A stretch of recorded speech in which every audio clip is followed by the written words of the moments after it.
આગળ વાત કરીએ આવકવેરા વિભાગ દ્વારા ટેક્સ ડિફોલ્ટરની એક નવી ત્રીજી યાદી બહાર પાડવામાં આવી છે। તેમાં સોના અને હીરાના વેપારીઓનો પણ સમાવેશ છે।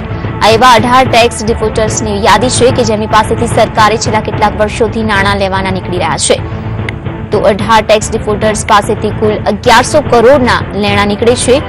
તેમાં મુંબઈ આધારિત ઉદય આચાર્ય અને તેમના વારસદારો પાસેથી 779 કરોડની રકમ લેવાની નીકળે છે, જ્યારે અમદાવાદમાંથી જગહિત એક્સપોર્ટર્સ પાસેથી 18.45 કરોડ, જશીબા જ્વેલર્સ પાસેથી 32.13 કરોડ, કલ્યાણ જ્વેલર્સ પ્રાઇવેટ લિમિટેડ પાસેથી 16.77 કરોડ, લિવરપુલ રિટેલ ઇન્ડિયા પાસેથી 32.12 કરોડ, ધરેન્દ્ર ઓવરસીઝ પાસેથી 19.87 કરોડ અને પ્રફુલ્લ એમ અખાણી પાસેથી 29.11 કરોડ લેવાના નીકળે છે। તો હૈદરાબાદની નેક્સોસોફ્ટ કંપની પાસેથી 68.21 કરોડના લેણા નીકળી રહ્યા છે। આવકવેરા વિભાગે પોતાની વેબસાઇટ પર આ નામો જાહેર કર્યા છે અને તેમણે તાત્કાલિક અસરથી પોતાનું કર જમા કરાવવા માટે જણાવાયું છે, જ્યારે સામાન્ય માણસોને આમાંથી કોઈપણ કંપની કે વ્યક્તિગત રીતે અંગે કોઈ વિગતો મળે તો તેની જાણ આવકવેરા વિભાગને કરવા માટે પણ જણાવાયું છે।